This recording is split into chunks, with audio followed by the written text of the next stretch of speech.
ପିଲାମାନେ ଆଜି ଆମେ ଗୋଟେ ଗୀତ ଗାଇବା। ମୁଁ ଯେମିତି ଗାଇବି ଆଗେ ତମେ ସେମିତି ମୋ ପରେ ପରେ ଗାଇବ।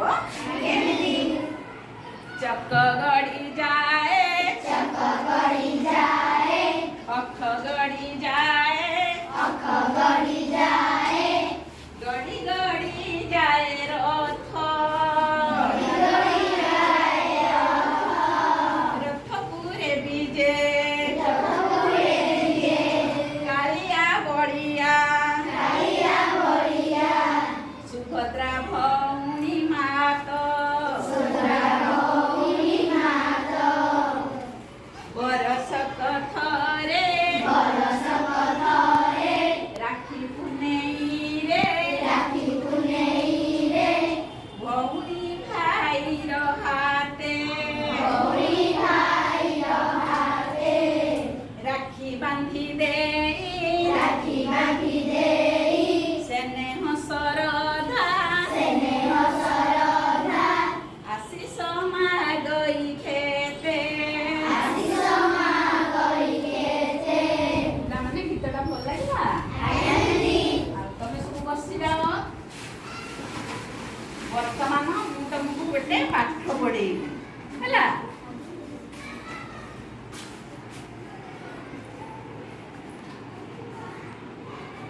ଦେଖିଲ ପିଲାମାନେ ଇଏ ମୋ ହାତରେ କଣ ଅଛି? କି କାର୍ଡ ଏଗୁଡା କୁହନ୍ତି?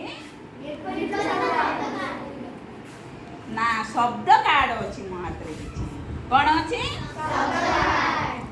ଆଚ୍ଛା ଏଇ କାର୍ଡରେ ଶବ୍ଦଟି କଣ? ୟାର ନାଁ ଲେଖା ହେଇଛି। ଏଇ କାର୍ଡର ଶବ୍ଦଟି କଣ ଲେଖା ହେଇଛି? ଏଇ କାର୍ଡର ଶବ୍ଦଟି କଣ ଲେଖା ହେଇଛି? ଏଇ କାର୍ଡର ଶବ୍ଦଟି କଣ ଲେଖା ହେଇଛି? ଆଚ୍ଛା ପିଲାମାନେ ଆମ ପାଖରେ ଥିବା ଶବ୍ଦକୁ କୋଉ ଶବ୍ଦର କୋଉଟା ବିପରୀତ ହବ ଆମେ କହିବା। ଆଚ୍ଛା ବର୍ତ୍ତମାନ ଦେଖିଲ ଏଇ ଶବ୍ଦଟା କଣ ଅଛି? ଆଚ୍ଛା ଏଇ ଭଲର ବିପରୀତ ଶବ୍ଦଟି କଣ ହବ? ତାହେଲେ ଏଇ ଭଲର ବିପରୀତ ଶବ୍ଦ କଣ?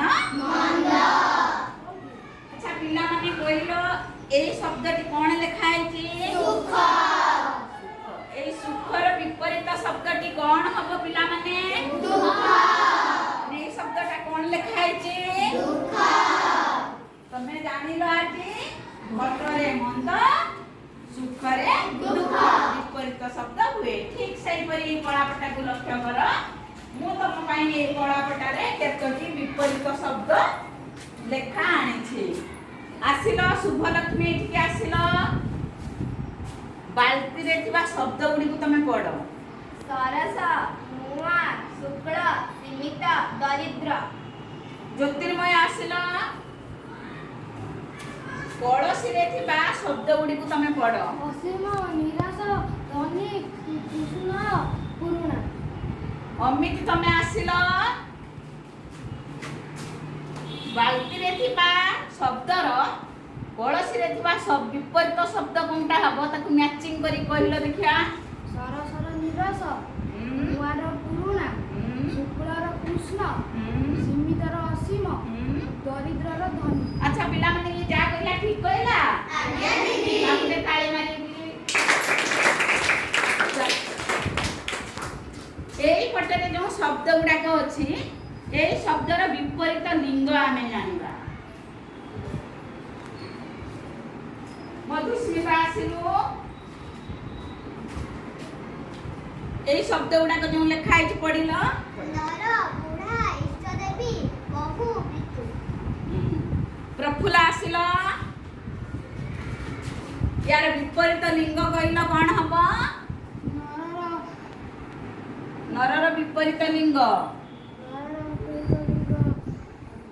ନାରୀ। ବୁଢାର ବିପରୀତ ଲିଙ୍ଗ ବୁଢୀ।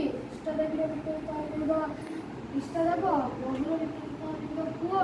ପିତୃର ବିପରୀତ ଲିଙ୍ଗ ମାତୃ। ମାତୃ। ଇଏ ଠିକ କହିଲା? ପଢିଲା ବେଳେ ଡରିବୁନି, ଟିକେ ଡରି ଯାଉଛୁ। ପାଠ ପଢିଲା ବେଳେ ଡରନ୍ତିନି। ଆଚ୍ଛା ଆଜି ଆମେ ମାନେ କଣ ଜାଣିଲେ? ଏ ବିପରୀତ ଶବ୍ଦ ଜାଣିକି ତମକୁ କେତେ ଭଲ ଲାଗିଲା? ତମ ସମସ୍ତ ହେଲା।